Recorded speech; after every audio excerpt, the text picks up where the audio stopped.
funny man. What? Hey. Make some noise. Ladies and gentlemen, from LA to New York, Chicago to Mississippi, let's give it up for America's #1 funny man, Rodney.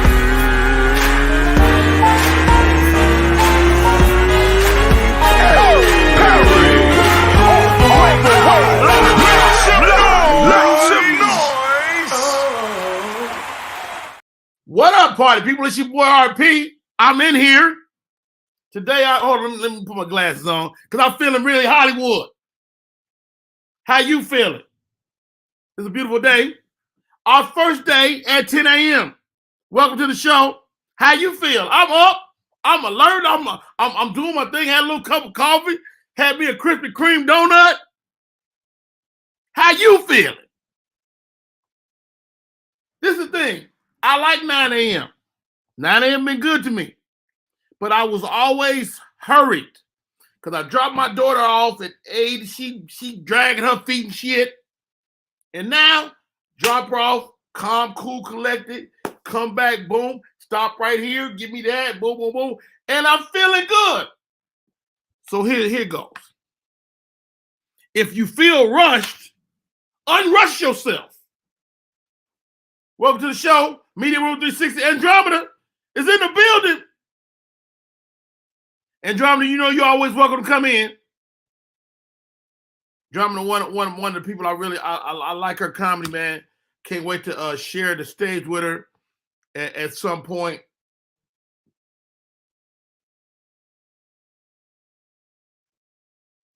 My co-host for today. I hope she got some pet peeves. This is the thing about Rodney Perry. This is what I found out about myself. It's a lot of shit I just don't like. I am the king. Dugar, where you at, homie? Dog, I got 1,000 pet peeves. People think I'm a nice guy. I'm not. No. Well, I'll take that back. I'm a great guy. But you may be doing some shit I don't like. I don't even know how to, get into it. This is what I realized one of my pet peeves today. So I hate to start watching a program I can't finish. And people don't know this about me. Get your colon on, D. We got to take care of ourselves, men's health, and all that good stuff. I love home improvement shows. I love my man Homes on Homes. I love people that help people rectify stuff when they done got ripped off. And Holmes is one of my guys. I start watching this day knowing I can't finish. I got to take my daughter to school. Why would you even start watching this, Rodney Perry? And you missed the best part of the show, the payoff.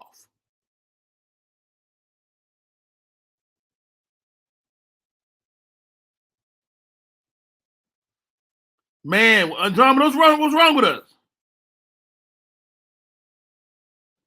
Hey, blessings to y'all, Dugar. Y'all doing home improvement. Blessings to you. Nigga, let me tell you something. I got this room right here I'm in. It's my office, so I spend most of my day. I want to knock that wall out, take this, and double the size of this room. Who gonna do that shit? I tell you who ain't gonna do it, Rodney Perry.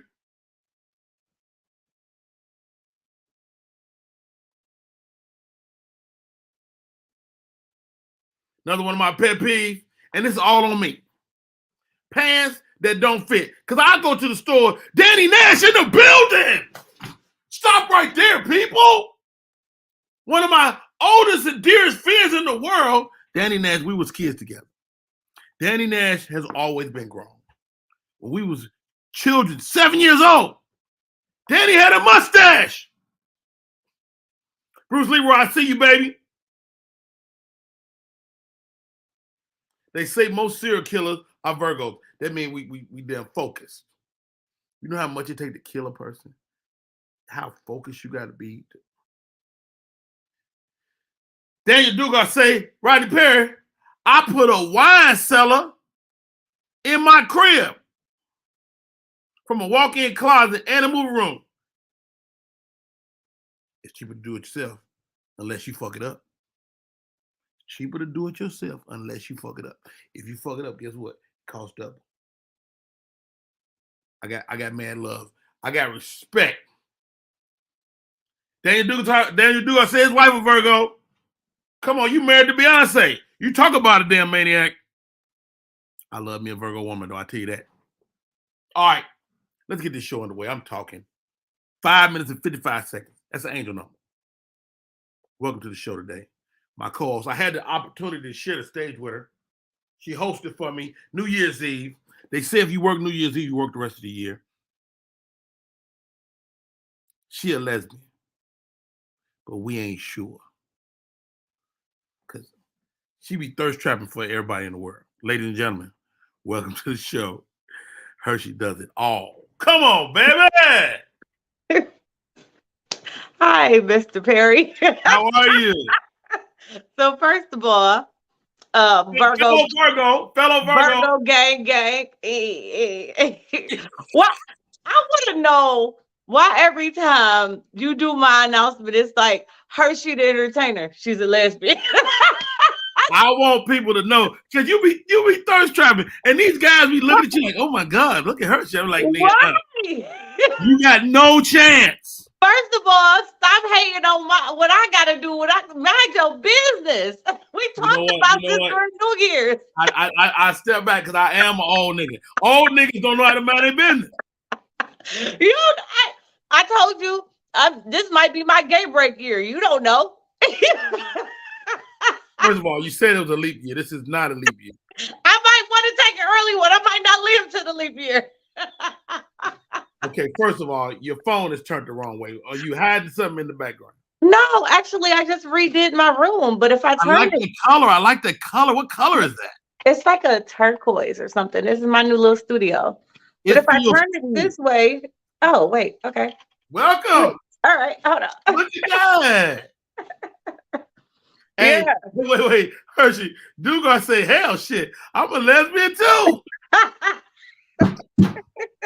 See, this is what wait, Hershey, how do you like the new time? We started at 10 a.m. instead of 9. I actually, as an entertainer, we are night owls. I am not a morning person. That is a pet peeve of mine. Morning people that want to draw the blinds and here, honey, here's coffee. Like, get away, I will murder you.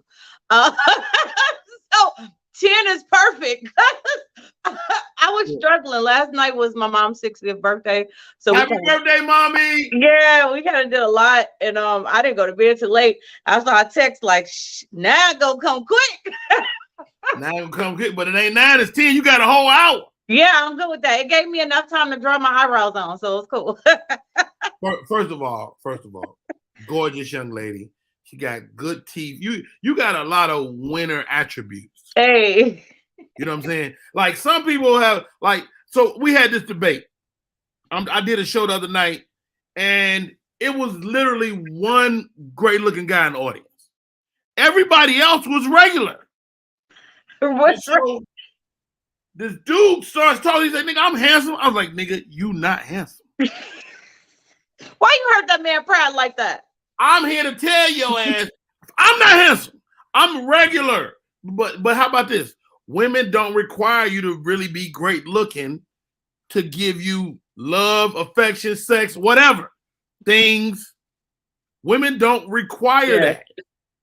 We require women to be beautiful.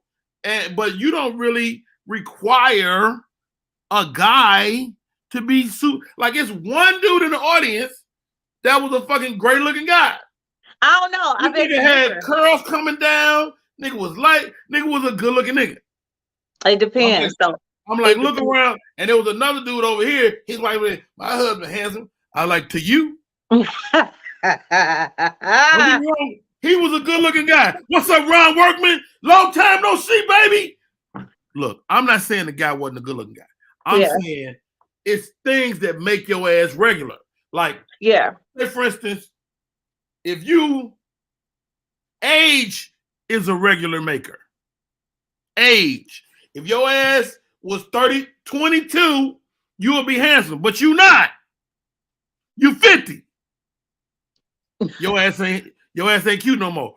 No, Wait, no. Hershey, let me finish. Motherfucking weight, put some weight on, guess what? Your ass could go from handsome to not handsome. How many fat, light-skinned niggas was cold in the 80s? Oh, It's no. my job to think of this shit, Hershey. I'm telling you. I know. Most men live in the regular realm of good looking. But that's good though. Well, how about this? You can get a bump. Like that one real ugly dude in the NBA, he got a big ass bump on his head. Guess what? That nigga ugly, man. He done went from regular to ugly. Regular wins though, because when I was dating men, I dated this guy that was way too pretty. Like he spent more time in the mirror than I did. I was not here for that. Women don't require that, and he doing too much. You like, nigga, why you in the mirror and I should be in the mirror? It was weird. Regular is winning. That's not a diss. Now I did like my men, nice groomed, all of that. But help me out. The young man name is Eric Williams. Yeah, but let me pull up Eric Williams. You know, men with meat on their bones and all that is sexy now. Girls is we didn't grown up. No. Stop. Shut your mouth. This is what I'm saying. Just saying. Big dudes ain't never. They might. I mean, first of all, sexy and good looking is two different things. That's true. You gotta have a sex appeal. That's true. Because I'm sexy as hell. Period. I get my evil look. I say every man got an evil look. Let me see your sexy face, Rodney. I can't just do it. It got to be organic. It got to be real. No, let me see it. I can't give it to you because you're my friend. But you got one of them situations that nigga come out. No, it's got to be on point. You got to be able to do it on guard. Like no. It got to be authentic. Like women can sniff out a fake sexy face. But when I get my sexy shit, I'm damn near naked. I'm pulling off my pants. Oh Lord. Never mind. No, right. A bump. Like I shaved my mustache one time. Oh Lord. So nigga, I went from regular to ugly, just like that. Yeah, some men. Now that's a pet peeve too. Some men that don't have facial hair, I don't trust you. It's weird. I don't like it. Some men gotta have facial hair. Like it, I don't like it. Look at Victor Marker. 50s can preserve your looks if you work on yourself. You know what, Victor? Shut up. Shut up. Okay. Victor was on last week. He was damn near handsome. He was right on the edge. He was damn near. Oh, he was right there. Oh yeah. Andromeda say, keep your pants on. You shut your mouth, Andromeda. Shout out to Drama. I know you was a Virgo too, gang. All right, sis. Oh yeah, we got Virgos. Matter of fact, thank you for watching the show. Please share the broadcast. I appreciate that if you share the broadcast. Thank you. Okay, here we go. We should do a Virgo Invasion birthday bash, like birthday comedy show. I'm for that. That'd be crazy. I'm for that. Let's pick a cool city and we all just converge on that motherfucker and kick it. Well, it's got to be Atlanta because September and it could be Texas though. JJ in Texas, JJ Williamson in Texas. He a Virgo. Why not do a couple of cities? Have whoever Virgo is in that city host it or headline it. We had to do it in like over 2 weeks, like a week, or like we start on a Friday, another city Saturday, another city Sunday. Yeah, that'd be crazy. Virgo Invasion. That'd be crazy. We can, I'll give you a great example of a regular face. I'm gonna give you a great example of Ray, and he's a fucking beautiful human being, and I'm sick of him. Hollywood. What's going on, Rod? He's handsome. The king of a regular face. Look at this regular face. He's handsome. No. First of all, Hollywood Hopgood is not handsome, but he is a great looking guy. He got good teeth. See, this is what Hollywood got. He got great teeth, right? He got strong eye to nose ratio. Let me look on my other phone. She said you got to check this. Look at this eye. Look at Hopkins' eye nose combo. Then he double back with a funky phrase. It's beard season. He's right on the edge. If Hopgood was nigga a light skin, he might be handsome. But I'm gonna concur with something Rodney said. You know, when you brown skin, if you gain a pound or two and you don't have it could tilt you either way. That's all I'm saying. My beard kicked mine up.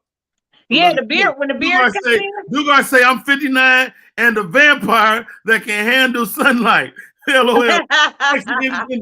You know what? Sexy. I would take sexy over being a cute ass nigga all day. Yeah. Yeah. Sexy has longevity.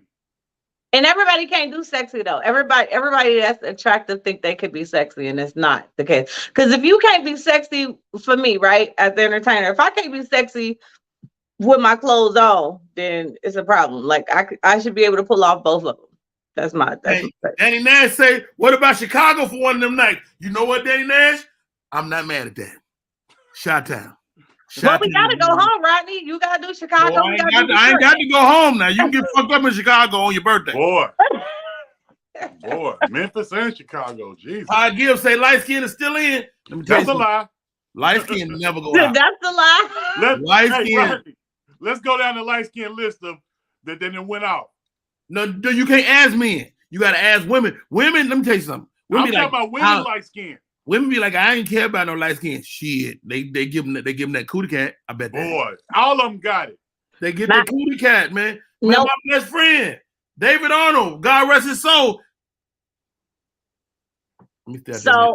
So the one light skinned dude I did date, he never hit. He never hit. Oh, stop right there. Cedric Wilson is in the building. That's my cousin. Let me tell you something. When I was a shorty, Southside Chicago, Cedric would always protect me, always made sure I was good. And he wasn't even big then, he was still slim. Said the gained 500 pounds over the years. He's not 500 right now, but he got big. He went from a regular body to a big nigga, and I wouldn't want to be. See, Cedric the type of nigga maul your ass. You ever been mauled by a bear? That's what I was about to say. I'm looking. You know what I want to see? Have you? They advertised during the game the cocaine bear. Yeah, I saw that video. I saw that movie coming out with son. Hold on, how good stuff the presence. Bo Jack is in the building. Man, let me tell you, I went to high school with this young man. Lester Jackson is by far the coolest nigga I ever seen in my life. This nigga could dress, you know, and Lester ain't cute. Okay, I'm gonna say it. He ain't cute. But Lester had bitches, man. Lester Jackson had bitches. And you know what I did when I was in high school? My best friend was a fucking gorgeous nigga. Alan Fisher. I got all his scraps. A gorgeous nigga. Anything he didn't want, he would throw to me. Nigga, this nigga scraps was incredible. High school wasn't a fun time for me. Yeah, it was interesting. I got no fun. You had to wait for your beard to come in. Boy, my nose was big and I was 160, so I was always big nose Hopgood. Let me tell you something. Big nose Hopgood. Women see that nose, they know you got some dick in your pants too. Well, back then I was just big nose Hopgood at 160. Nobody will mess with big nose Hopgood. Yeah, well, no love. Shouts out to the Super Bowl. The table is set. Hershey, do you give a damn about football? I do, but the Lions are in it, so I don't give a damn right now. Well, first of all, if you worry about the Lions, you ain't never gonna give a fuck about football. Boy. I think you had a good season. Don't do that. Having a good season and giving a damn about a winning team is two different things. Boy. Anyway, Hershey, you from Detroit? I am born and raised. What up, though? Hold on, don't ask no question. I'm good. Stop being nice. Okay. That motherfucker had his cold on. All right, here we go. Jalen Hurts, Patrick Mahomes, two black quarterbacks in the Super Bowl playing against each other. History is happening before our eyes. Hopgood, what's your thoughts, man? Two black quarterbacks. I said that last night, but I want to give the edge to Jalen Hurts because he played at OU. I'm not mad at that. And I just, they made such a big emphasis about Doug Williams being a black quarterback winning a Super Bowl. They made such a big deal about God. What's the coach? The coach for Indianapolis. Oh, you talking about Dungy? Yeah, they made such a big deal about that. Let's see how the press plays this out, because when we excel as the African American athletes, they always want to zoom in on, oh, he came from a bad home, he came from the ghetto. Man, how good? I don't want to go down that street. No, I got it's a good ending. Trust me. Okay, can bring it to me. Jalen Hurts' dad is a coach's dad. He's such a good man, and I hope they focus on that. Yeah, he's a good ass dude. Hey yo, that's our boy Hollywood Hopgood. Always got some wonderful shit to say. I love it. I love it. Hey, Jalen Hurts, and he is a coach dad. Jalen Hurts and Patrick Mahomes. Patrick Mahomes showed some gutsiness last night. He was limping. He was motherfucking doing the Martin Lawrence. He was hobbling and limping. I was impressed. Very impressed. How about this? I like them Eagles. Them Eagles is way more healthy than Kansas City Chiefs. I agree. They're just more healthy. Then you got two brothers. Who's your pick for the Super Bowl? Who you like? Which dude? The light-skinned dude or the dark-skinned dude? Which one? Team dark skin. Jalen Hurts it is. All right. Moving on. Did y'all see this? Michael B. Jordan hosted Saturday Night Live this weekend. I missed it. I don't watch TV. I just saw it on the news today. He actually joked about him and old girl, the Harvey girl. Oh, Lord. Here's my question, though. Your mama married Steve Harvey. Your daddy's still alive.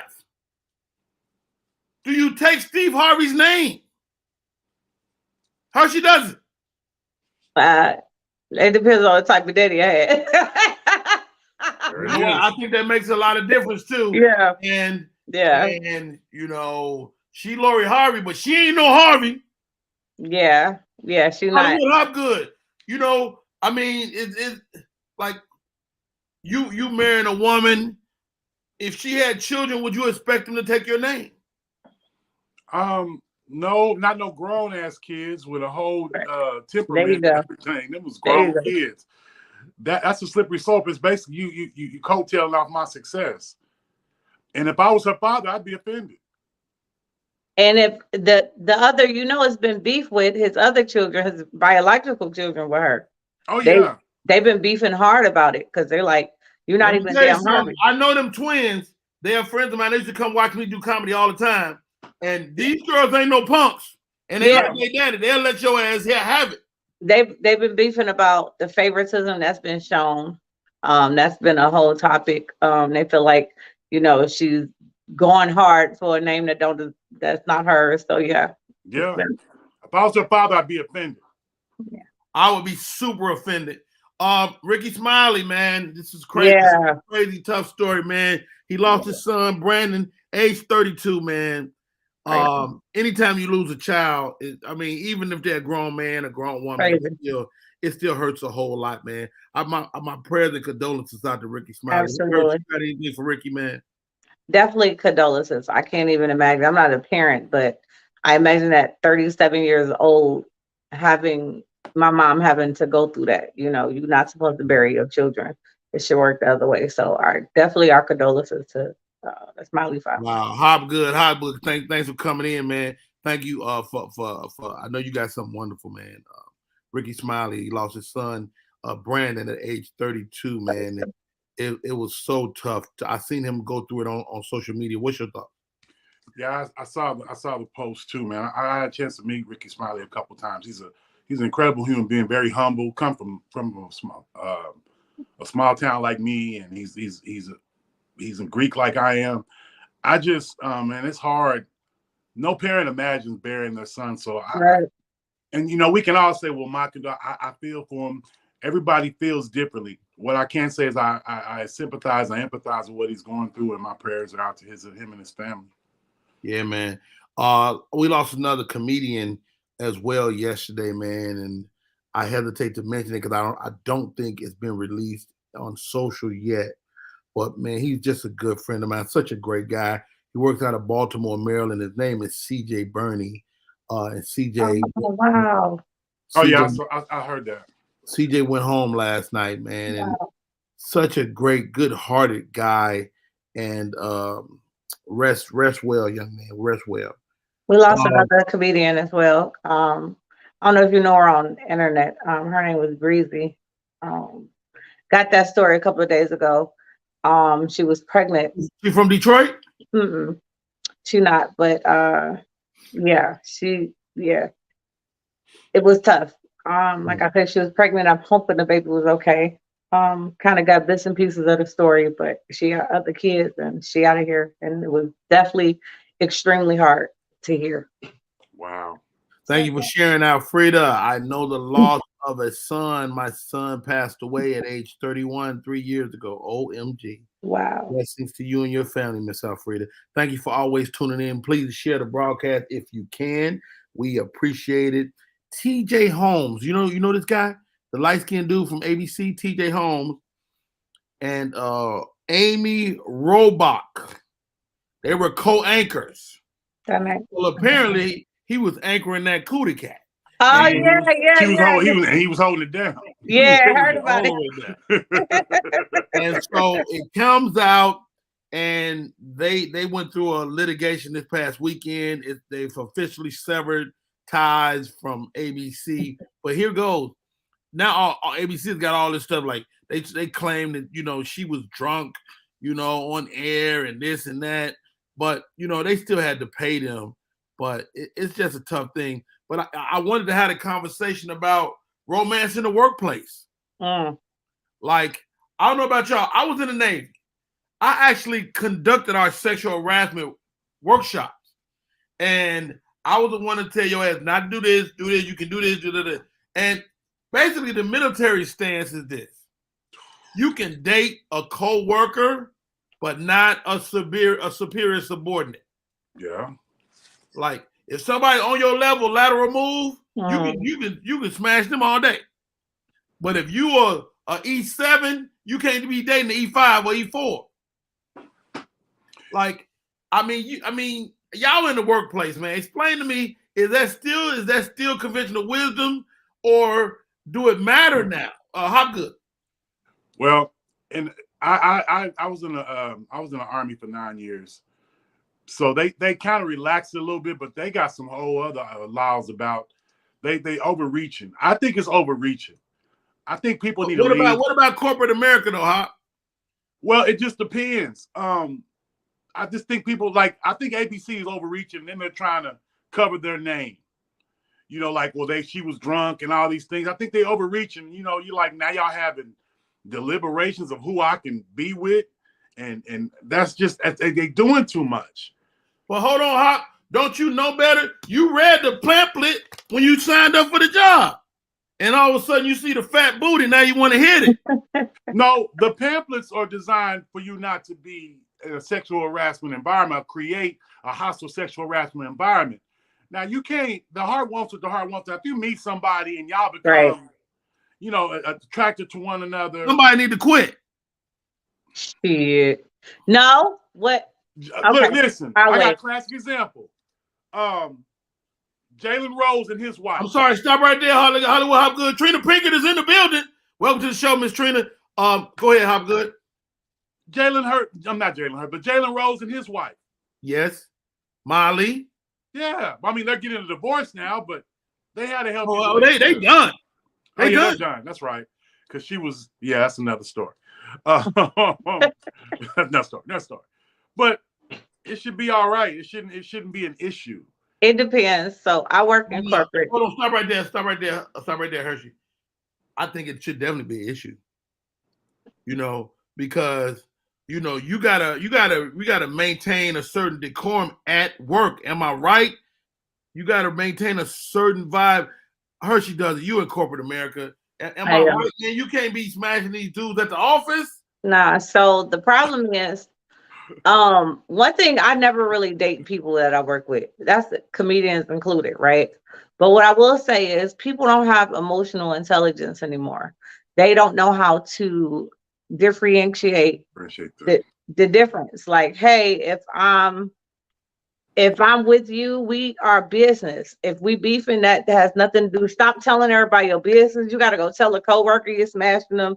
Now you're mad because you beefed about something last night. That has nothing to do with Hershey, business. hold on. How good makes a great point. How good says, look, the heart know what it wants. So is your heart gonna still zero in on the person that you like?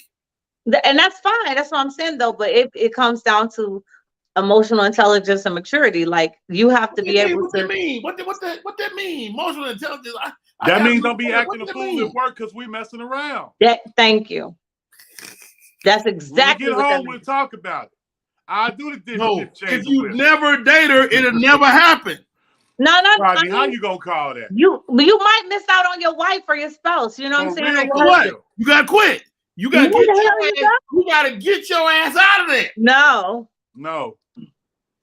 So you telling me you meet a woman at work or a man at work. Y'all having a good time. Y'all meet each other, connect. Somebody got to go. Y'all saying no? No. If it get too thick, then you can transfer your department. But we ain't nobody quit. Ain't nobody losing no pay. DJ Holmes' ass is just got fired. Well, that's again. They were a little bit black. They were a little egregious with some of the things that they were doing. Right. Now, when you give them folks an inch, they'll take a mile. Now they say, the coffee there you go. drinking was from a sexual orientation. One of my issues fundamentally with sexual harassment is this: it's not a thing that applies across the board. Like a woman can be like, I don't want men to talk to me. But guess what? She had talked to certain guys. She had talked to people that she liked, but so it's really about unwelcomed advances. Because classic example, the guy that's in the Celtics organization and his wife were married. Yes. He still worked within the deal, but then you got the coach that came in and threw a wrench and all that. But so it can happen. Ime Udoka is who he's talking about. Yet, and so you violate the marriage relationship, but he protected her. He didn't want her name to be dragged through the mud. Right. But here's the thing. The wife and the husband were in the workplace in the same organization. And they were doing their thing. So it can't be done. Would it have been the same situation in Boston if she was black? First of all, it wouldn't anybody be back in Boston in a organization in a position that high anyway. So let's touch on that. Just first of all. Now we can say Memphis Grizzlies. You're right. No. You're right. You are absolutely right. I can't even argue with you on that. But for the sake of argument, if it's a black exec and his black wife and a black coach, it's a non-issue. Everybody would have been fired. Nobody would have been fired. It'd been nobody's business. No, because the organization would have probably fired everybody. They wouldn't have handled it the way that they did. Everybody would have been fired. I'm good. Stop right there. Hershey, let's look through history. Every time a black man smashed a white woman, something happened. Something bad. For sure. Yeah. Emmett Till. For sure. Motherfucker Willie Thompson. It's some more. Puffy and J-Lo. No. Ain't nobody get killed over Puffy and J-Lo. Yeah. There was some bullets flying. Yeah. That's what I'm with the prison. J-Lo not white. It's not the same. She's not white at all. She's a Mexican. She's Latin. Yeah. Well, she pulled that white card quickly. Hold on right here. Being married and co-workers is way different than messing around at work. Oh, you're absolutely right, Bruce Leroy. All right. Okay, but how they get to being married and co-working? Right. Now, I will say, again, some people can manage it, some people cannot. But I think at the end of the day, you just got, I would not try it because that could be your mate. But, well, for me, I wouldn't because, You know what, Hershey? Keep your optimism to yourself. My bad. I He gotta said, I be want the the balance concrete proof. here. I want optimism. I'm the balance. I'm the I want balance. to hear you of a And great Ronnie's pet peeve is optimism. All right, here we go. Are you familiar with light skinned Keisha? Yeah, that's my girl. She's fine too. Woo. That's what we talking about. Now they said light skinned Keisha is doggone got a BBL. She said y'all always trying to figure something out. Do y'all think first of all, does it matter if she had a BBL? And if she did, is that a big deal? I don't know. It depends. So, like if she did get one, I need to see her doctor because that thing be thinking. Okay. Yeah. Hey, let me tell you, it's two people in the industry that got the best BBLs ever. Shit. Her and Jess Hilarious got the best BBLs ever. They doctors did it right. They don't look like a bee. Yeah, right. Definitely is something to see. I got to give you that. All right, Yeah, let's go through. She's light skinned Keisha thing like this over here. She looked like a little child. But I think she grew up a little bit. Hold on, let's look at some more. She went to Jess's doctor. Jess look amazing. Let me tell you something. That thing turned from this to this. Hold on, let me get it up. Man, listen, I like her. This little picture right here, though. Mm-hmm. This little picture right here, though. Like, but that's part of being a woman. Am I right? Yes. Am I right, Hershey? Like, yes. When you go from a little girl to a woman, then your body gonna change a little bit. I get accused of having fake titties all the time. People think I got my butt done. First of all, stop right there. Yeah, let me look up pictures. I'm playing. Pull it up, how good. All the time. I get accused. What's your website? We need to look at these. Yeah, we need to look. It's Pen. Hersh does it all. You can go on Instagram. But no, everybody thinks like, especially when I moved down south, they're like, "You got your butt done?" I'm like, "No, I just ate food." I just ate food. Let's see if we can pull up. Oh Lord Jesus! Oh my God, Rodney! Lord Jesus! She didn't switch teams and everything. Hold on. This there, Rodney. Anyways, it's a lot of candy bars coming up. No, you gotta go to Instagram. Does it all? Hold on. Stay right there, Hershey. Okay, let's so see. They think my butt's fake on that. Oh, look at this. We say right. Look at her. Look at her. Look at her. Look, Hershey be toggling between light skin and dark skin sometimes. Look, this one is light. She's a double agent. This one is dark skin. It's lighting. That's all. I'm dark skinned. Who is this? With the little, all right, heavy chest. But they think my tits are fake. Nah, them ain't fake right there. Not at all. Go up, Rodney. Go up. She's telling you where to go. Go to the highlights because I'm trying to show you why people think my butt fake. Go to the highlights. Highlights? Where's it at? Go up. Go up. Go up. This one? Go up. The little circles at the top. Oh, we got a little section. No. Oh, this guy. I can't go in there right now. That now. one right there to the left. They're like, did you get your butt done when you moved to Atlanta? I'm like, no, everything is real. So yes. People gonna talk. You know, it is what it is. Hey, but here's the question, though. Here's the question, ladies and gentlemen. Do we even care? No. I tell you when I care. When it look crazy. Yeah, that's why I just said like when it looked like it was this young lady at the smoke shop the other night, smoke bar I go to, and she was a good looking woman. I mean, she had her body shaper, and her booty, although it wasn't that big, she done body shaped it where they wear them little drawers that make the booty puff up and stick out. A highlight. And so I'm like, okay, yeah, she got the highlight booty, but she could just let her booty be small. Her breast was crazy. Too much. When they look like a bee, you know how a bee got the big booty and the little leg. If I could take all my stomach and push it down and make it dick meat, you know how much penis I have? Boy. Okay. It's too much. We the only time we care is when it look crazy now, because like Kim Kardashian, hers look crazy.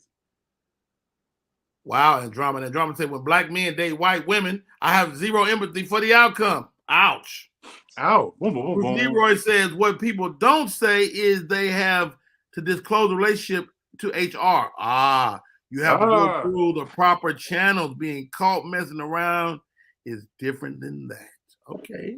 Andromeda.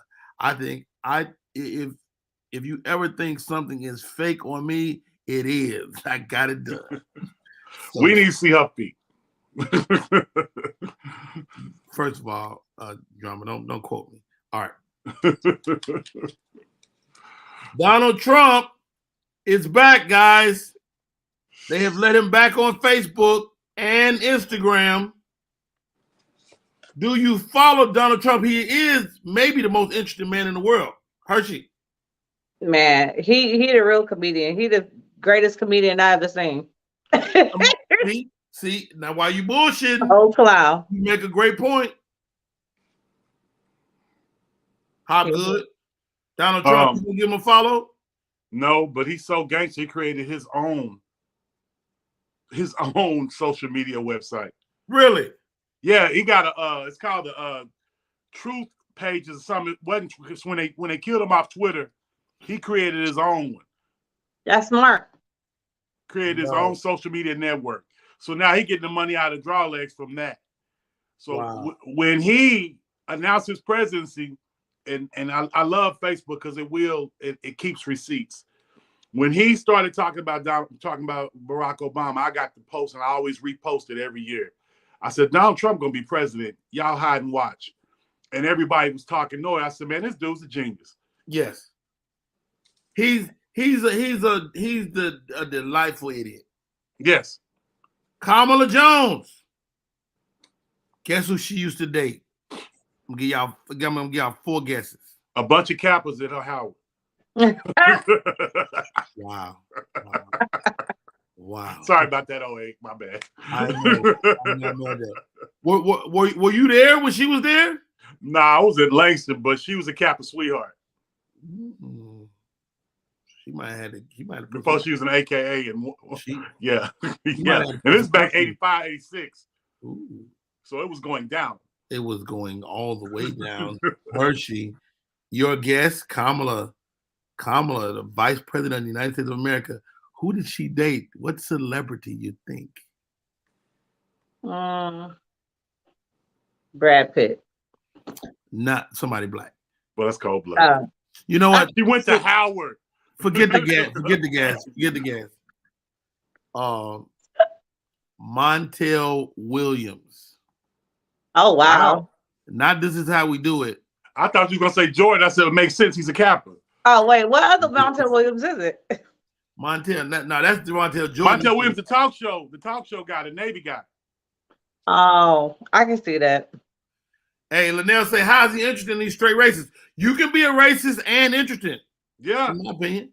You know, I mean, the motherfucker, I mean, he is able to move people, and then that in itself is interesting to me.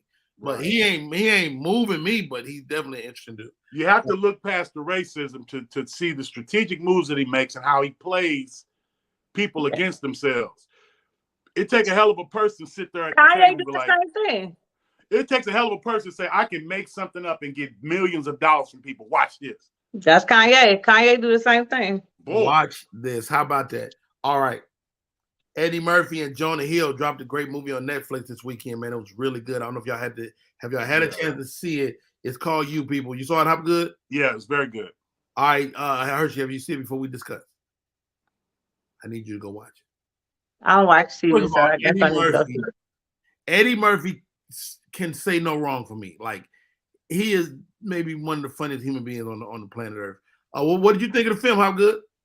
Man, once again, it was a very star-studded cast. We had Mike Epps, Lauren London, yes, Kim Whitley. Oh, that sounds funny. So it was, you know, it was a good story. Had the great Inglewood landmarks. It was just a really good story. Eddie Murphy is kind of maybe a little TV to me. Like, it's like when people are doing something that they know is going to be on television, it's like they don't work. Yeah, the production is a little bit different. But it looked great. what's the guy that directs Blackish? He is his. Oh movie. yeah, Kenya Barris. Kenya Barris made a cameo, and he directed. It was a great Eddie Murphy to see Eddie Murphy more than anything. I like Jonah Hill, but I didn't believe their relationship. I didn't believe their relationship, but he was the typical. Jonah Hill's a great actor. People sleep on him. Dude is a great actor. He been funny since Superbad. Hey, Trina said she fell asleep. Look. Dang. No, all jokes aside. A comedian says that. I needed to feel that their relationship was real. And like she kissed him like maybe twice throughout the movie. And it was moments she should have kissed him that she did. But you got to think about it too, man. It from the looks of that, she was probably still in mourning mode. She working. She took the check. Right. She was probably still in mourning mode because she still had had a little carrying a little bit of weight. You know what? I liked her a little chubby, to be honest. I like a little meat on my bone. We're gonna love Lauren London regardless, absolutely. But she was probably dealing with some psychological stuff, and they threw her a bone to try to get her back in. Yeah. And so everybody that don't know, Lauren London was the boo thing of Nipsey Hussle, who is gone now. Been gone 3 to 5 years, huh? He ain't been gone 5 years. Come on. How long you been gone? 3? About 2 to 3. Which one? 3. 3. Yeah. 3 years. How long you get to mourn? Puffy's still more than Biggie. Leave it alone. Yeah. I don't know, man. Look, Puffy is still more than Biggie. I've been on screen with girls that ain't trying to give it up, and I'm like, bitch, we need to fucking figure this connection out. Like, I give you a great example. When we was on Coming to America, it was imperative that we looked like family and that we felt like family. Like, if one person is off, it look crazy on film. And so I like Jonah Hill, but I think if he could have connected with her romantically, and they tried, they showed a little bit, but yeah, you're right. The way they jumped the story from different points, I needed, it was up to her. That's on the woman. He needed to be a little bit more gutter. Now, if Bradley Cooper had to play that role, we'd have believed it. Because Bradley Cooper is too handsome. The fact that he was a regular looking guy helped, but she still got to motherfucking give it up. Like, they got, I mean, not give it up, but you know what I mean? Like a woman is like, it's like you meet a woman in the club. Right. You buy a drink and she just getting a drink because she thirsty. You know the difference. I knew the difference. I looked at them too. I was like, yo, she had moments when she dipped in, and then she had moments when she dipped out. Right? And you know what they didn't establish? They didn't establish her and her father's relationship. Right. The whole separate scene where they talk and they start talking about why the relationship is this, and when I was a kid that. They tried to in the beginning when they had the brother, when they went to the famous cafe. The brother should have been gone. Yeah, that should have been his only daughter. Right. They shouldn't even had the brother. You're right. And they went to the famous cafe where Anime got the cake smashed in the face. And they did the little thing. But they should have had more moments together. Yeah. Because he had a lot of moments with his parents and his mama. She had more moments with his mama than he did, than she had with her dad. Right. But Julia Louis-Dreyfus is the antithesis of Eddie Murphy. Yeah. She was just the other side of it. Hey, y'all. Hey, this is Rodney Perry. Tune in to Rodney Perry Live. We're going to take a quick break. We come back, more show. We might play some this and that after this. We'll be right back, y'all. Don't miss this. I'm great at this. What up, y'all? It's Michael Sean, and I know you want to be a podcaster. You want a successful podcast. You want to give your views and opinions, but you just don't know how to do it correctly. That's why you got to hit up ShawneeScott.com. You want to be on radio, and you want to know how to build your radio career. ShawneeScott.com. She's done all of this.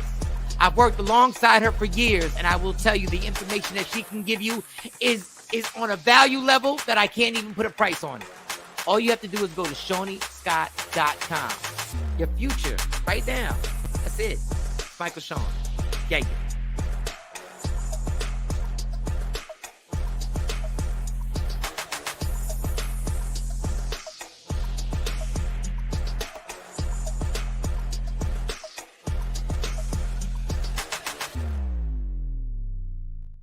And we're back. This is Rodney Perry. You're tuned in to Rodney Perry Live. Hop good. You know, I was just thinking we need to do a top 10. Let's get it. Top 10 recognized ugly people. Eric Williams. Stop right there. Stop right there. Stop right there. Eric Williams, you say male and female, Eric. Wow, this is horrible. You know what? Stop this. I'm gonna stop this. Yeah, because we're gonna have some feelings. I don't want to be a part of this. God damn it. That was such a great idea. Oh. Because they canceled us. All right, okay, let's do this. Top 10 bona fide great looking people.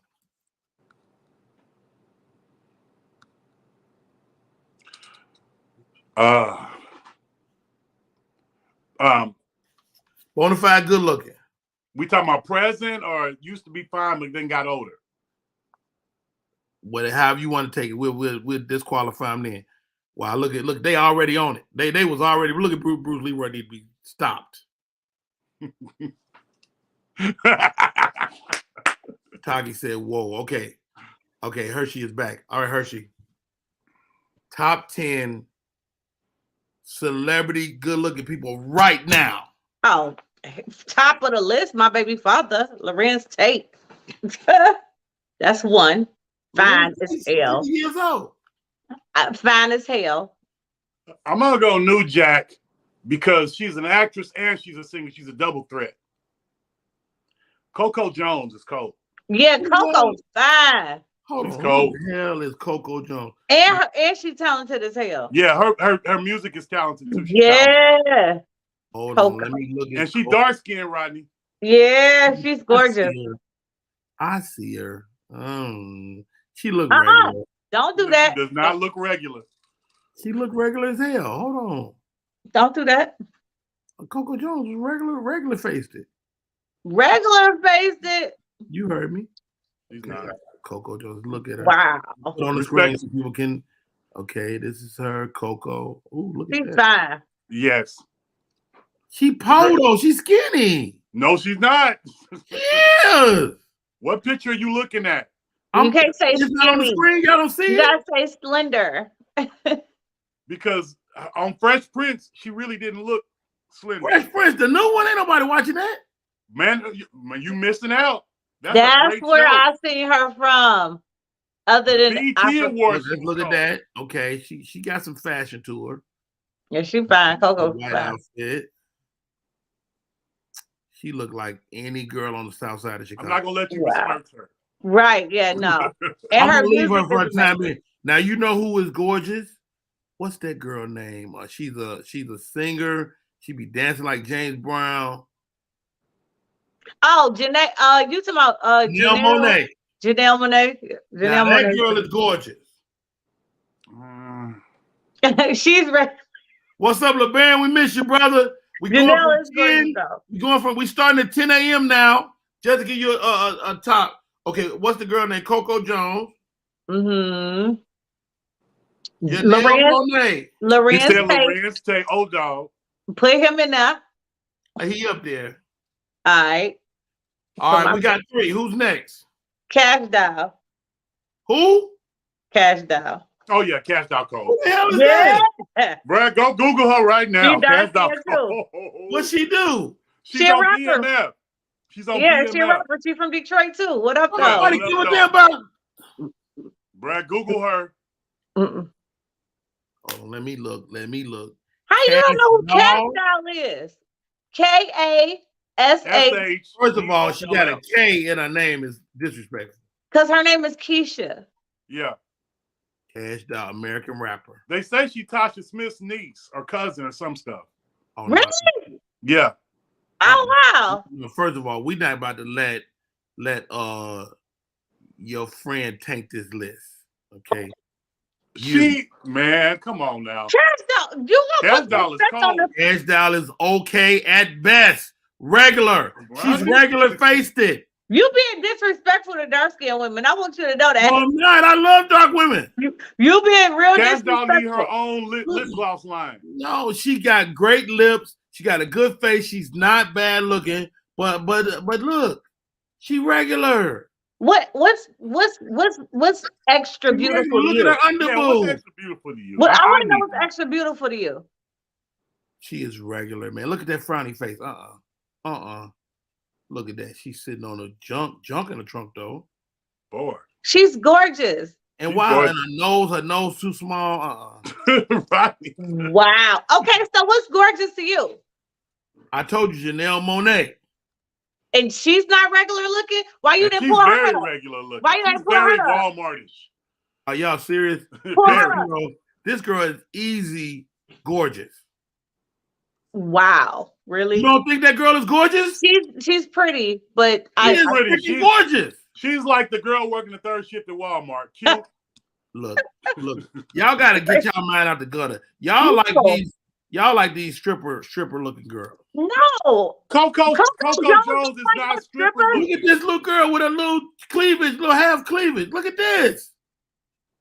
She's Look at the Afro pretty. puffs. Come on, guys. I fools with Janelle Monáe, but I guess I'm trying to figure out what's extra beautiful to you because Okay, let's go. No. Let's go. Let's This girl let's throw him a is, ball. okay, no, everybody stop. Janelle Monáe is 10 times better looking than the girl y'all picked. why? Why? No. Yes or no? No. No. All right, moving on. I don't want to argue with y'all about this. Let the audience decide. Yeah. I don't care what they think. All right, moving on. We need guys. We need guys too in this list. Girls. I'm not listening to no guys. I ain't doing it. Michael Ealy. Michael Ealy. He's still fine. Eric Benet of television. He's still fine. Michael Ealy's still fine. Michael Ealy. Janae Akio. Oh, Janae Aiko. No. Aiko, yeah. First of Janae all, Aiko's pretty. first of all, how good needs to pick a guy. Uh-oh. I'm sick of this damn peer pressure. I'm calling my agent. Oh, how good. You can take her off the screen, Rodney. You being Yeah, real. messy. Yeah. Who you got Okay. say? Janae Aiko. Michael B. Yeah. Jordan. Okay. That's fair. Okay, Janae Aiko. I'm not Yes, mad at her. She look a little Asian to me. She is. She's Okay, gorgeous. wait. She's part. So you said Michael B. Jordan. Yeah, but she got a baby by Big Sean, so I was gonna say that's Big Sean baby mama. They've been together for years. What that mean? She cute because she let somebody shoot the club up? No. they're not having random shootings. I know other part Asian girls that look better than her. You know what, Rodney? I'm just saying. Rodney, that woman's beautiful, and her voice is ridiculous. You know who I like that look better than her? What's Smollett's sister? Jussie Oh no, Smollett's she sister. don't. You talking about those girls? No, she don't. Jussie Smollett's sister is cute as hell. She's I didn't beautiful, see her. but she not no Janae. I don't know. I can't put that. I don't know. I think I see some pubic hairs around here at the bottom of her little. Oh, Boy, why everybody we pick you got a problem with? everybody. I'm putting them down. I'm not. But you putting got a them down. problem- You are everybody we putting them down literally. Who's the guy you picked? Because he picked Michael B. Jordan, which was fair. Okay. Chestnut. That was peer pressure. More Chestnut. Okay, he's still fine.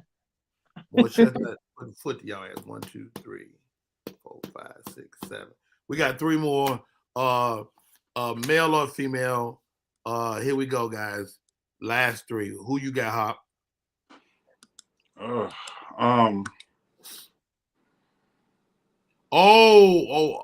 LeBaron say Lauren London.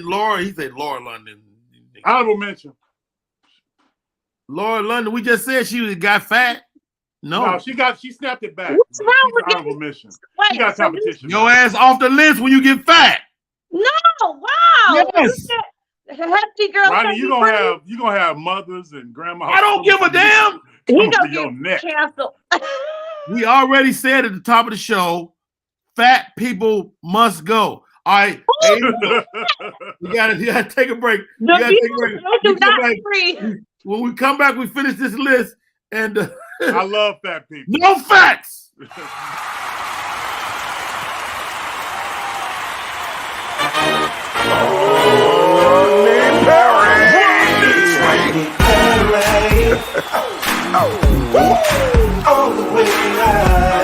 Get ready for America's #1 funny man.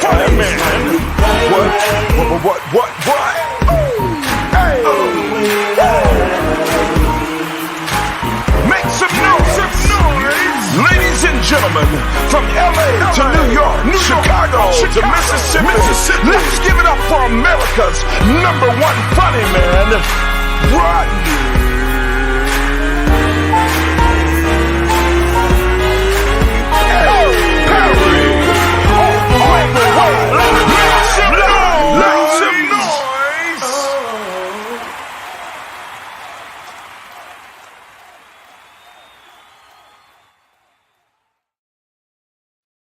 We are back in full effect. My name is Rodney Perry.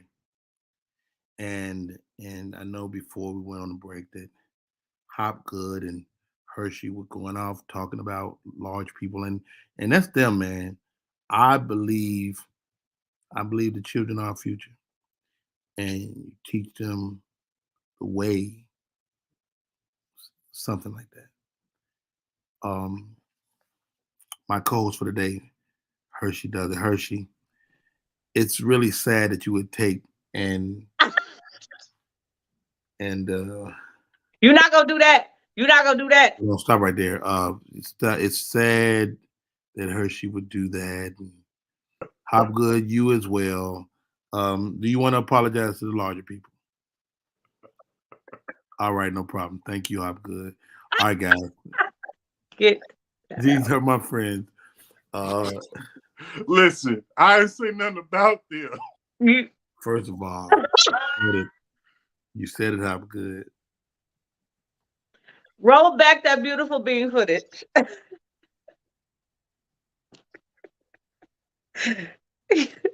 Look, you already made it. You ain't gonna get me free canceled. First of all, you out of there too. All right, Hopgood. It's just admit you said what you said. My pet peeve is petty people. Yes. I'm an advocate for petty folks. All right, we almost there, guys.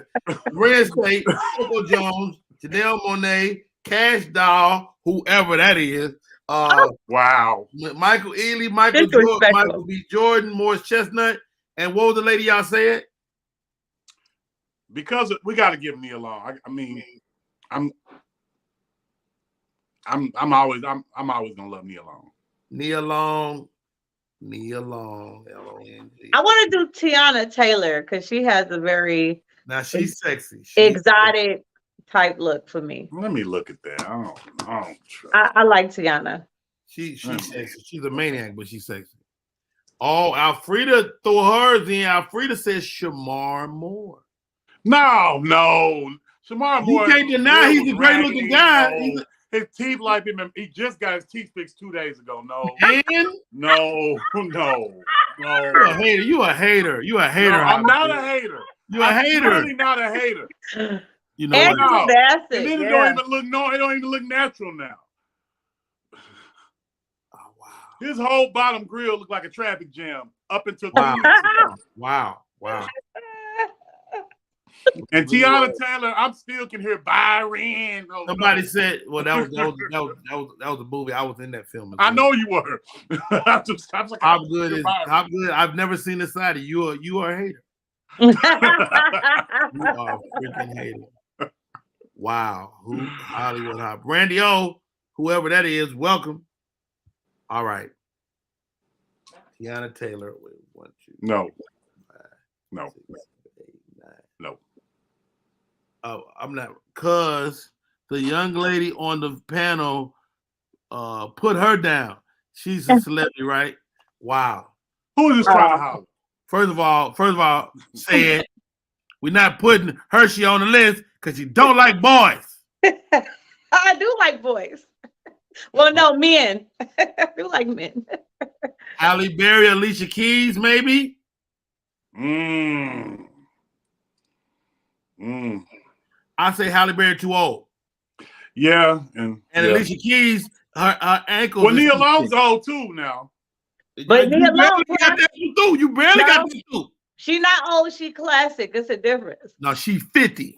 Janet Jackson still fine. First of all, I saw Janet trying to dance the other day. Like she blew her hip out.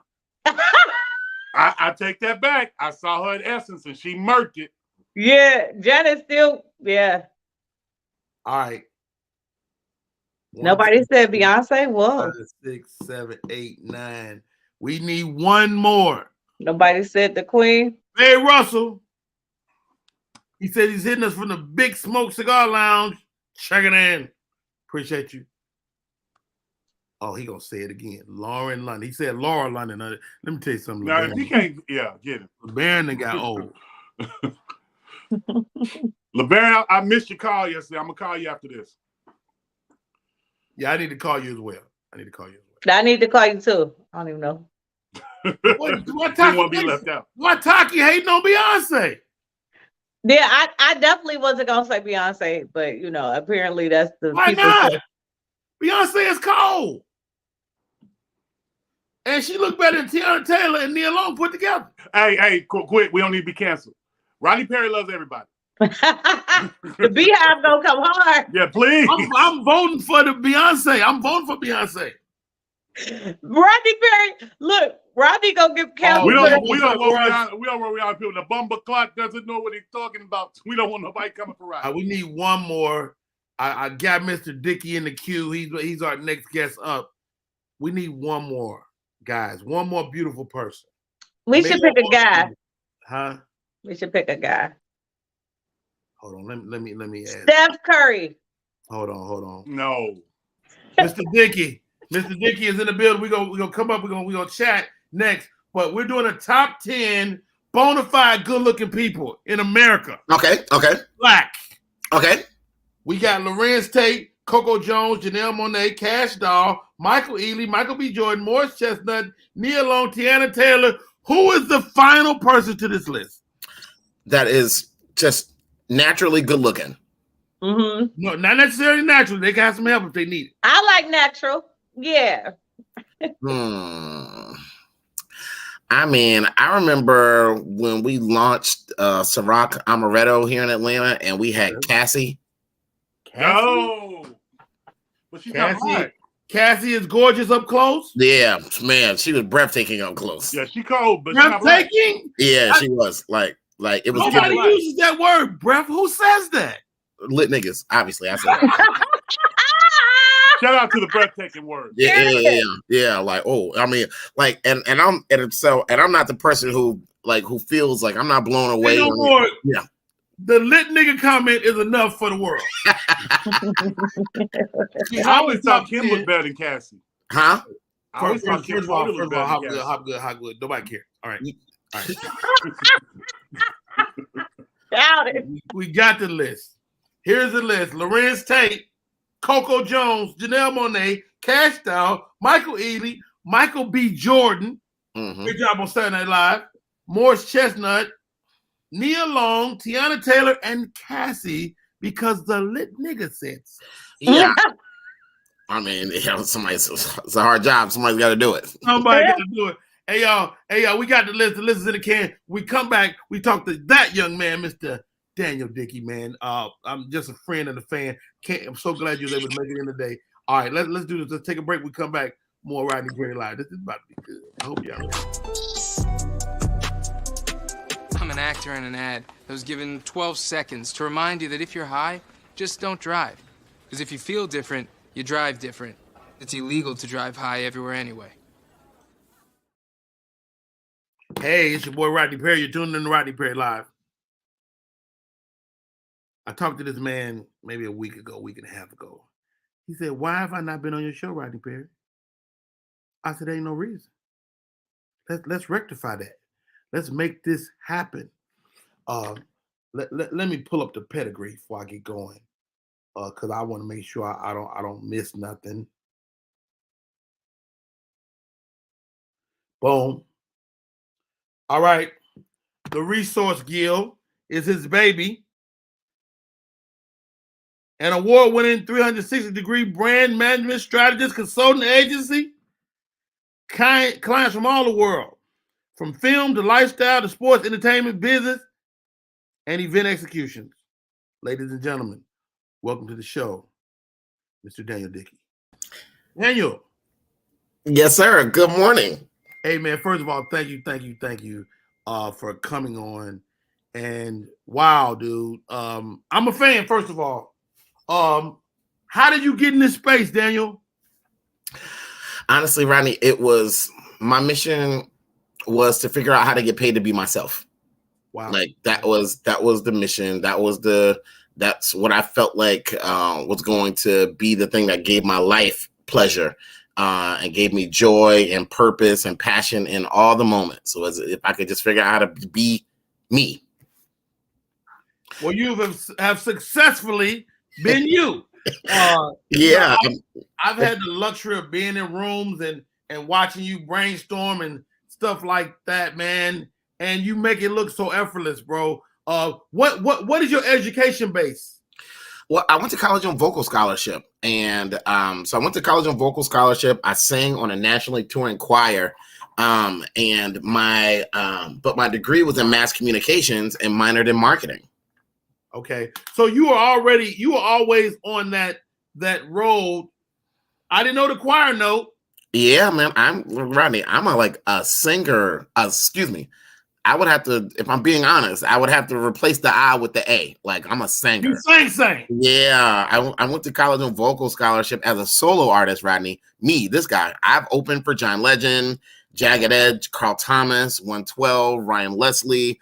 I performed at NBA All-Star Weekend 2019 in Charlotte. I performed on NBC. I performed in rooms with thousands and thousands of people. I have a band. We're bookable. We're dope. What's the name of the band? What's the name of the band? It's called The Real Love Experience. I love that. Yeah, The Real Love Experience. So, wow. First of all, Dickey, you just flipped the whole interview on his head. Why are you not singing every day? Well, because I don't get paid from singing every day.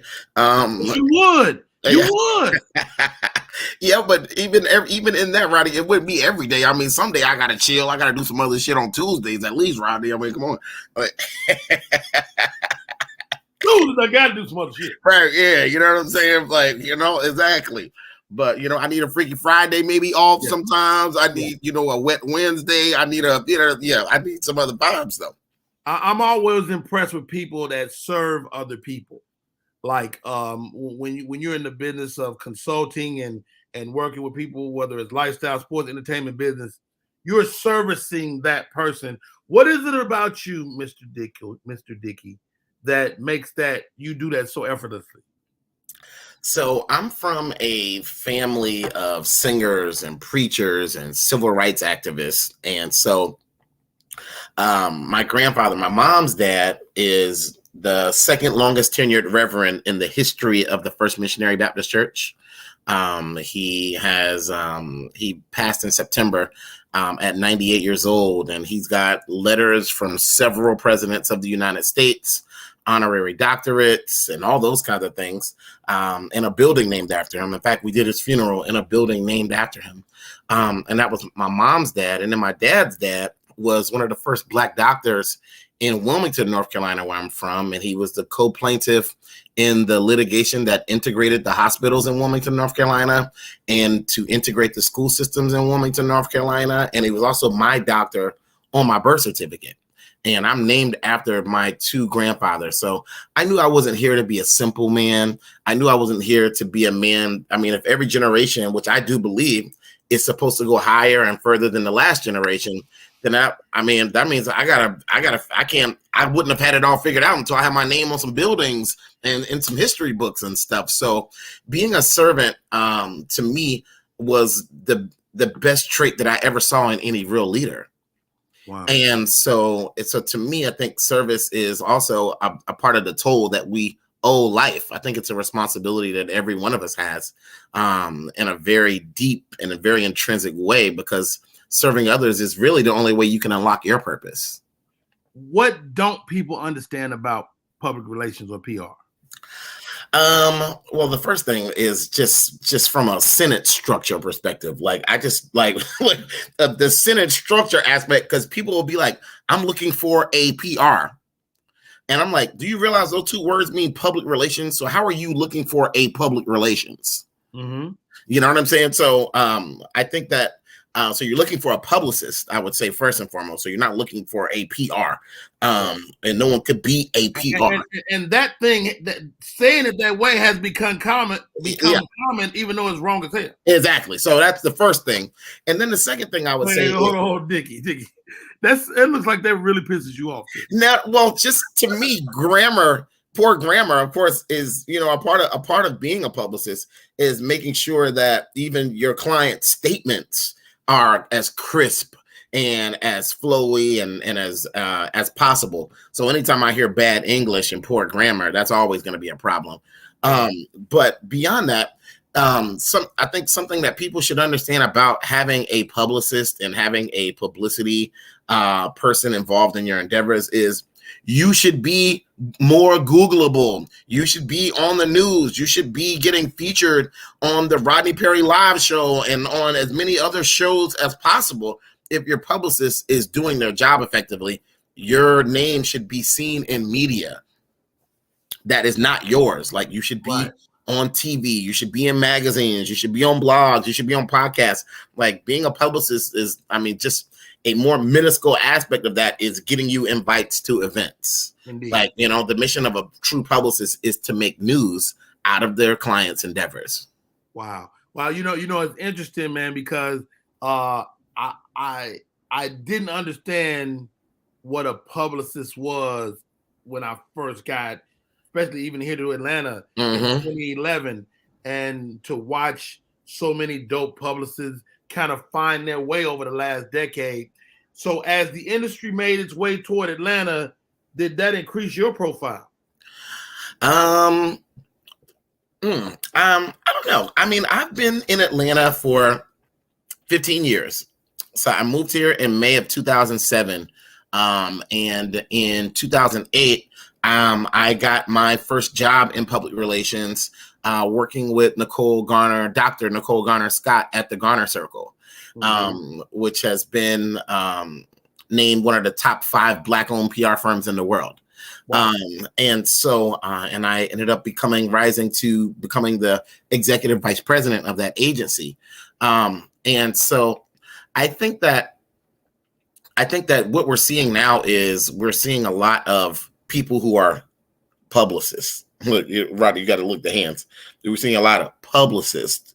Right. You know what I mean? And it's just really just, what we noticed over time is we noticed that there was an erosion in the output of what people bring to the table based on what they say that they do, And so at the end of the day, I have a lot of times get hired to save the day after somebody hired a publicist.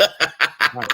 So you end up having to clean up people. Right. Yeah. Yes. Or like actually do the actual work of publicity, for that business or for that brand or for that festival or for whatever the endeavor is.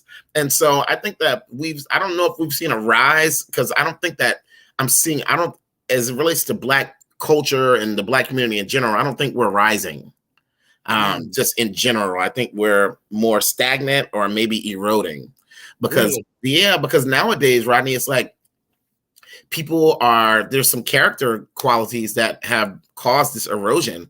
Like, I think that people we've become unapologetically selfish. Wow. And at the point that you're unapologetically selfish, that means that you aren't necessarily going to be helpful to anyone else. You know what I mean? And so then we're seeing a lack of commitment within our culture. And then we're also seeing a lack of a pursuit of authentic greatness. You know what I mean? Like, people would rather call themselves great than actually earn that based on their work. Wow. And so And so I think with that, I think that is definitely meaning that I don't think we're seeing a rise in anything but capping. Look, capping is on the rise. On an all-time high. Yes. All right, Mr. Daniel Dickey, that's his ad on Instagram and probably most of the other social spaces. Mm-hmm. Pamela Mann, the Braxton, Stacey Abrams, Swin Cash, Kevin Hart, LeBron James, and then places like Xbox, Disney, the Vibe Ride, Emory Universal. So what's the difference between repping a human being and repping an entity for you? So for me, I prefer working with entities and brands and businesses more than I like working with individuals. Even though there's always an individual that's the CEO of something, but I just like to go into an understanding that it's bigger than any human. And so, but the differences, honestly, Rodney, aren't all once that kind of goes into, once we put all that into the gumbo of it all, it's still ultimately the same, because what our communication is the same. I'm still going to be writing press releases, whether it be for a brand or for an individual. I'm still going to be writing press releases. I'm still going to be ideating on opportunities for them to have more exposure. And then I'm still going to be a person who solidifies meaningful strategic partners for them, entity or individual. So at a certain point, it becomes very similar, because, we're going to be communicating the same things. Like I'm not usually going to be responsible for general consumer experiences. I'm more so going to be responsible for what VIPs experience or what media professionals experience.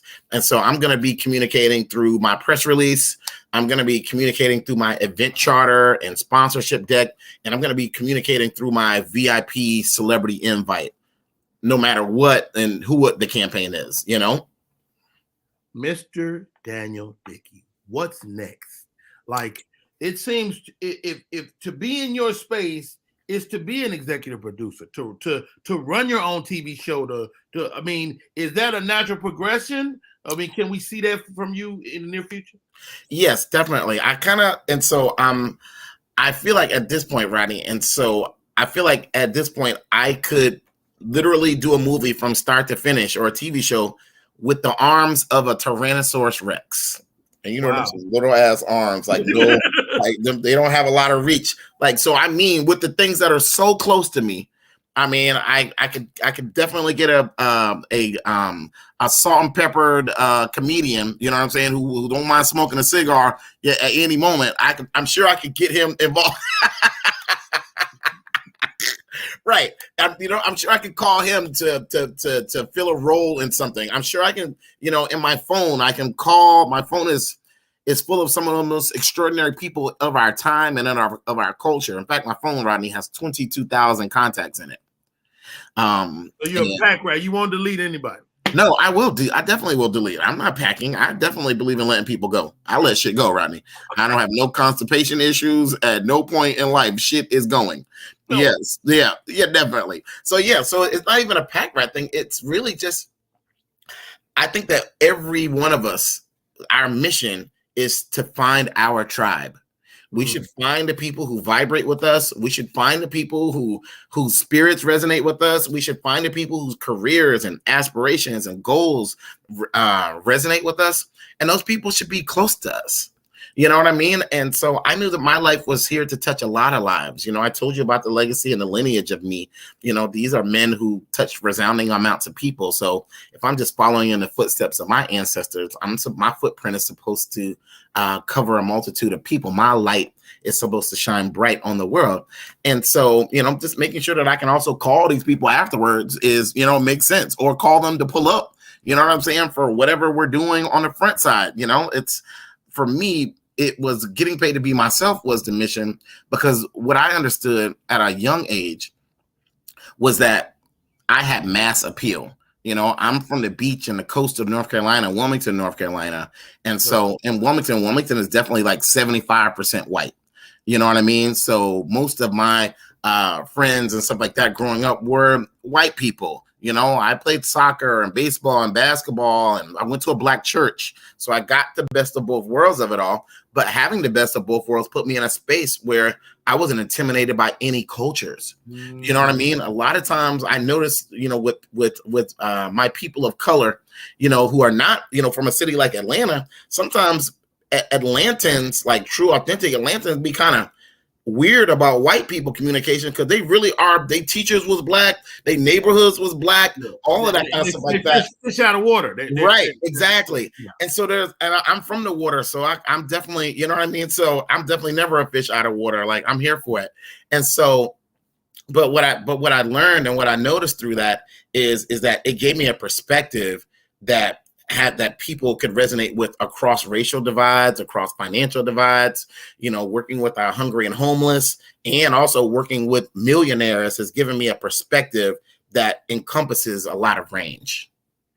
Wow. My name is Rodney Perry. You tuned in to Rodney Perry Live. I'm talking to Mr. Daniel Dickey. Yes. Wow. You just unpacked something really interesting. I was going to ask you about race and how it affects you. And you just gave it to me, man. As your company grows, it's your company now. How difficult was it to go out on your own, man? It wasn't difficult at all. It wasn't difficult at all, Rodney. I don't see difficulty as difficulty. You know what I mean? Like, for me, I look at, as long as I have time, which is ultimately the gift and the currency of the most value, I move forward with something I call the Kim principle, Rodney. It's really like my ruling center for life. It's really one of the reasons why when I interact with people and I meet people, they feel such a warm vibration from me, because I have a commitment to how I'm going to spend my time. And that commitment is to moving forward positively and productively, no matter what comes my way in life, with that belief, understanding that is going to always put me into a space where I'm manifesting good things. You know, like we really do reap what we sow. Like, there really is a karma loop, and what you put out into the world is going to come back to you. So if you know that you spend your time being a blessing to others, creating opportunities for other people to shine, creating opportunities for other people to win, helping them unlock their dreams and their passion and their purpose, it would be natural for me to have an expectation that good things are going to happen to me also. Right. Wow. And so I move with that energy in every moment. Like, you know what I'm saying? Like, when things get really testy and, you know, and my clients are in their nerves and all those kinds of things, I'm steady. You know what I mean? Because at the end of the day, my mind is always thinking about how to move forward through whatever is happening as positively and as productively as possible. Dickey, what makes you happy, man? Getting paid to be myself, Rodney. You know what I mean? Like, just like, you know, when you get to show up in every moment and you get to authentically be you, and there be an understanding that that's what the value is, that's what the currency is, that's what it is. It puts me in a space where I feel so free in every moment. Was that ever not the truth? Like, were you ever in a place in your lifetime where you weren't able to be yourself? Yeah, definitely. My first job out of college, my first real job out of college was working in banking and finance, you know? And so, you know, you don't get to be yourself at the bank. It's, yes, man, what's your social security number? Okay. You said you'd like to open up this account. Well, I could refer to you, maybe a money market account could be better for you. But if you'd like to go forward with the checking, that's more than fine. You know, and I could legitimately think that they should do other things, but it's banking and you give people what they want and what they say that they need. Or, you know, sometimes they just they want to cash a check, they want to deposit $300 and put and keep $6, you know? And so there's no autonomy in that space at all. And then I grew up, my parents actually met in college at Shaw University. Wow. And so my mom is this PK and my dad was a Q. He played tennis and sang in a choir and all those things. But my family, my house was very non-democratic. Okay. So yeah, there was very much a time like where it's definitely, you're just doing literally what I say, or that's your ass. You know what I mean? Like, but But they You know? made you who you are too. Yeah, It's like, exactly. And so I'm very much a man who's big on discipline and understanding that there is that too. But I also, what I figured out though is, as a black man in America, we do a disservice to ourselves and we do a disservice to our people if we don't unlock what it means for us to be whole. wow. Okay, you know what I'm saying? I think unfortunately, black men in America, we were taught essentially to be a shell of ourselves because the inner work was the one that was the most neglected. You know, and so because we haven't done a lot of inner work or even had a lot of experience with knowing what doing inner work is, we have a lot of insecure, broken, disconnected, jaded black men, and they're making decisions to do a lot of things, and it's happening from an unproductive space. And to that point, Rodney, you asked me what was next for me, and I don't think I really got to effectively articulate that. But what's happening next for me, Rodney, is I am creating more opportunities to share more of my thoughts and my perspective with the world. Actually, at the end of 2021, Les Brown actually called me, and Les Brown thinks that I should be the next Les Brown. Yeah, you know, and so I'm just completely honored that would even be a thing, because, you know, we aren't like buddies or any of those kinds of things. He actually, the first time he said that to me as I was running one of my events. And he said, son, he was like, you know, and he said, son, I watched, you know, I thought he was about to come back and complain because we were at a movie premiere and some of our LGBTQPLR representatives were making a lot of noise, and it was a civil rights like reverent movie, and it wasn't like a kiki moment. But you know, there was some ruckus happening in the area of the theater that he was in. So I was thinking maybe he was coming back to talk to me about how, you know, can you tell Flipper and them to be quiet? You know what I'm saying? And so, but no, that wasn't what he was saying. And he said, son, I just want you to know that I watched you throughout this event. I watched how people smile before they see you. I mean, before they speak to you, like they just see you and they get excited.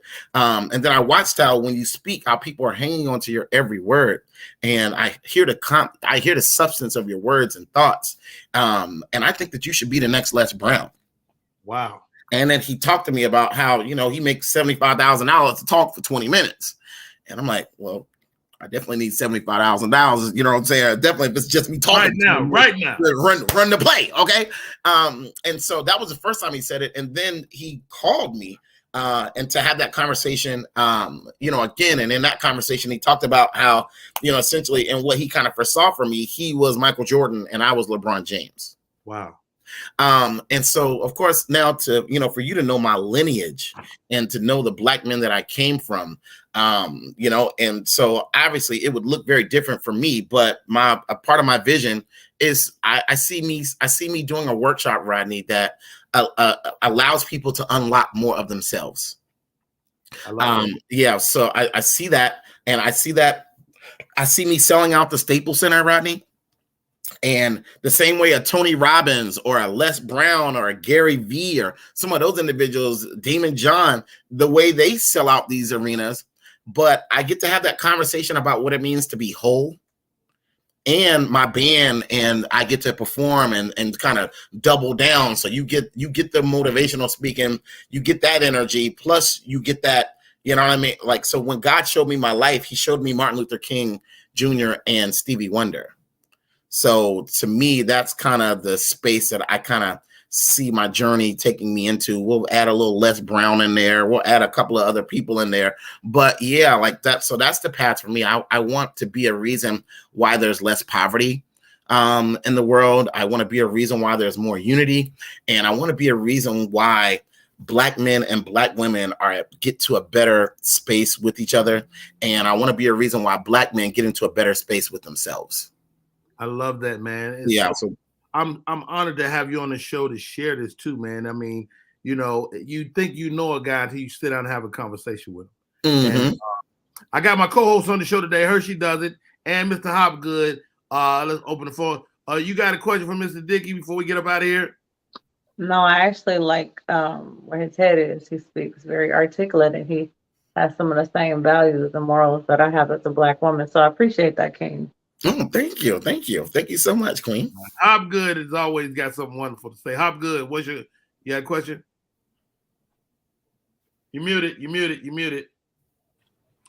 I was thoroughly impressed. Rarely am I lost for words, but your delivery, your pitch, everything that you have laid out for yourself is the exact same thing as an elder person that's out here in the world trying to shape it want for the younger generation. So, man, my hat's off to you, respectfully.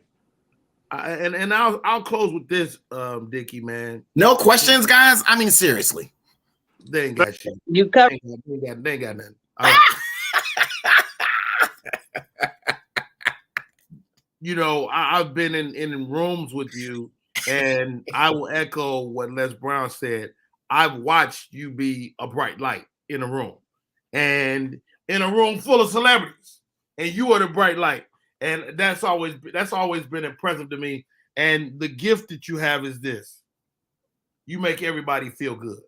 The celebrity, the not so celebrity, the nigga that used to be famous, you know. You have that thing, and that's a gift in itself, man. Thank you for coming on. How do people stay in touch? People can follow me on all social platforms at Mr. Daniel Dickey. And they can follow my agency also at Resource Guild.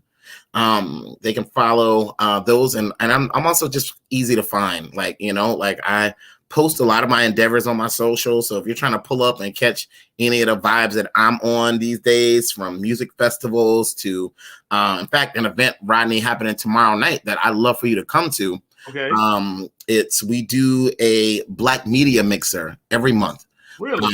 And we do it with our Black TV personalities, our Black radio personalities, our Black podcasters, our Black bloggers.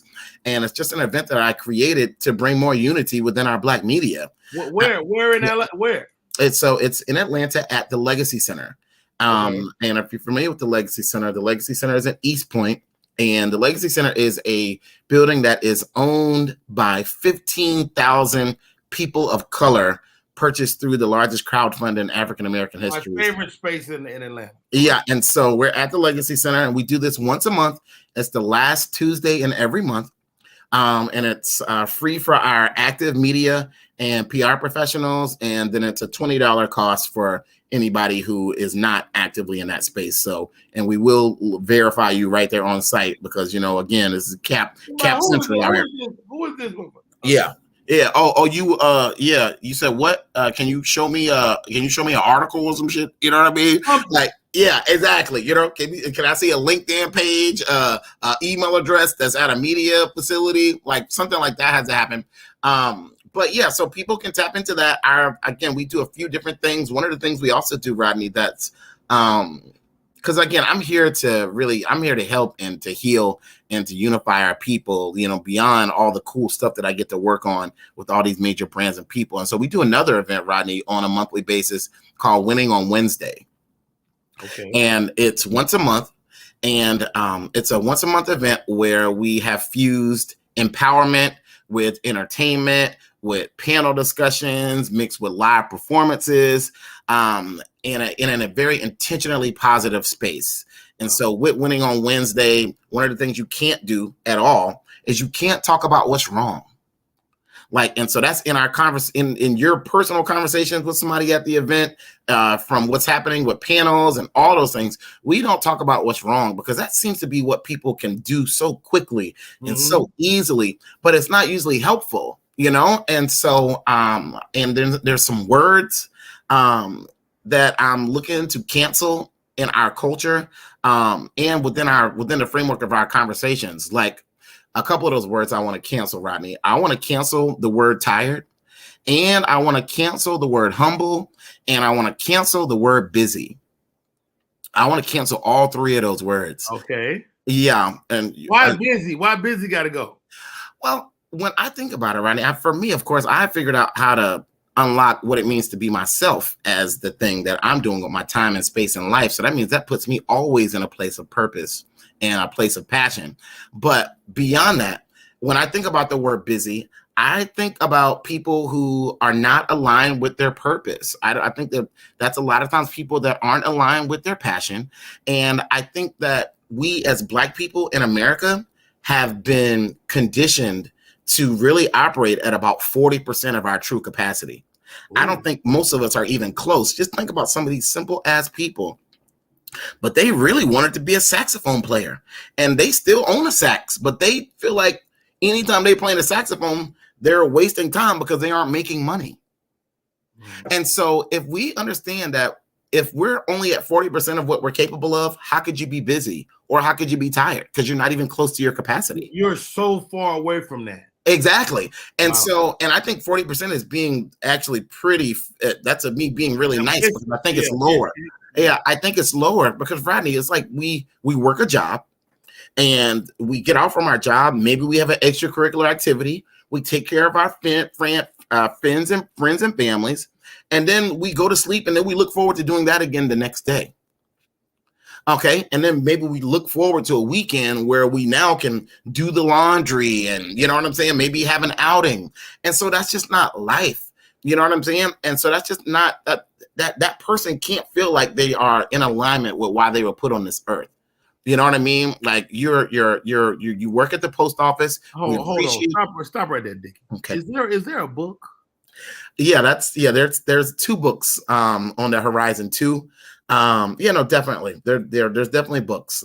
There's a book called The Kim Principle. You cannot give this away no more. You have to sell this, man. Yeah, but it's a part of, but it's really a part of it though, Rodney. So it's like, so if you're nowhere near close to what you're capable of, how could you be busy or tired? Wow. You know what I mean? And so, and nowadays when you talk to people, I'm sure you notice it too. You ask people how they're doing, and top 5 things that they say are busy and tired. Yes. In every conversation. And at the end of the day, when you tell people that you're busy or you're tired, how can they help you? They can't. I can't put no more energy in your body. And if you're not paying me, I'm not helping you do your work. I promise you I'm not. Okay. So it's like, so for you to tell me that just makes me not want to talk to you anymore. You just put a dark cloud over our conversation. Got it. When you're much more than busy and tired. Maybe you just, something cool just happened to you. And so that's why with Winning on Wednesday, we make sure that our conversation is intentionally positive, because we created this event to essentially reverse engineer suicide prevention and mental health. And so we want to make sure that so everyone that comes into the room, their voice gets to be heard. They get to say who they are, what they do, and who they do it for, and how they come up with this shit up in the studio. You know what I'm saying? Everyone gets to do that. And just to even be able to show up and intentionally show up in a space and take up that space with your vocation, with your skills, with your gifts is very affirming to people, because a lot of times people feel so alone. They don't feel seen. They don't feel like, you know what I'm saying, there is a place for them. And so that's what we do with Winning on Wednesday. And so every month we talk about different things that are happening on a national calendar. Of course, this month is Black Love Month. It's Heart Health Month. And a few other things. Last month was Mentorship Month. It was CBD month. I also own a CBD line called Lifted and Gifted CBD. Smoke something with your boy. You know what I'm saying? Okay. Smoke something with your boy. You know, and and so we're doing a few different things on a monthly basis to bring unity and cohesion and healing to our people. Hey, I love it. Tomorrow, you can be there at the Media Mixer. If you faking the funk, they gonna figure your ass out though. No, just have your cash out. It's 20 for you. It's just a little hot. You don't even have to fake. Just pay, and it's okay. And so at the event, Rodney, just so you know, every month at the Black Media Mixer, the food is complimentary and sponsored by some chef or some restaurant. This month is our first month in a partnership with a new Black-owned food network called Food and Lifestyle TV. Ooh. And so they're a streaming service that just launched in January. They're on Roku, Apple, Amazon, Fire Sticks, all that. You can stream this network. It's Black-owned, and it's Black chefs, and it's Black lifestyle. And so for the Black Media Mixer tomorrow, we will have they'll have a few different Black-owned chefs on the mixer that'll be preparing different items from desserts to proteins, etc. Yeah. And then we always have complimentary drinks as well. So, so whether you got it for free because you're media, or whether you spent the 20, on that. right? Hold on, Mr. Dickey. Yeah, sure. You gave us so many jewels. How to be me. Find your tribe. So many great jewels over the course of this chat. Again, man, I can't thank you for enough. At Mr. Dickey on all platforms and Mr. Daniel Dickey. You know what I'm saying? Daniel Dickey. Who is Mr. Dickey? Yeah. I mean, he's still me. He's still me. You just won't find me look up that one. It's still me though. You know what I'm saying? Hey man, I can't thank you enough for coming on, man. And we got to chat again, man. And I'm sure we just touched the tip of the iceberg. Yeah, definitely. I appreciate your energy. I appreciate the joy that you move through life with. And congratulations on the show, King. And hopefully I'll see you tomorrow. Done deal, man. I ain't gonna lie, but I'm definitely trying to come through. Look, and so does Hirsch and the other do they have anything? They ain't got nothing on them. Because I just the way you kicked them off, I felt empathy for them. Don't do that. Yes. Yeah. What did you just say? Hop good. Rodney Perry is mean. Yeah, definitely. Hey, real quick, Hershey, before we go, how do people stay in touch? At Hershey does it all at every platform. Shout out to Daniel, also being fellow Virgo, gang. Daniel's a Virgo too? Hey, legends only. It makes sense. It all come together. When's your birthday, Daniel? September 17th. I'm the 20th. Let's go. Hey, okay. So it's a whole little situation over here. So now I do business with Virgos. I love Virgos. I mean, I go out of my way honestly to work. balance the world. It makes sense now, Daniel. We balance the world. Oh yeah, very much so. I say it very confidently, authentically. Of course, when Jesus died, he left Virgos in charge. You know what I mean? I'm good. How do we stay in touch, bro? Hollywood Hop _06 on Instagram. Charles L. Hopgood on Facebook. Hey guys, go ahead, Daniel. Listen, I just want to thank you guys for your presence and for just being willing to be visible and seen and to express your perspectives and stuff like that through media. I think at the end of the day, we understand that we can open up our devices and find trash so quickly and so easily. Period. So for it to be comedic, but then also have some perspective and some consciousness and people to be able to glean and learn from it. I appreciate you guys. Shout out to you guys. I want to try to come see you tomorrow too. I congrats on everything that you're doing for our community. I love it. Look, pull up, Hirsch. Bring your fine ass to the spot, okay? You know what I'm saying? Look, and since you're a Virgo, I already know you with the shits too. So yes, pull up. Always stay with it. Hey guys, that's our show for today. My name is Rodney Perry. You're tuned in to Rodney Perry Live every single day. We rock this. Till tomorrow.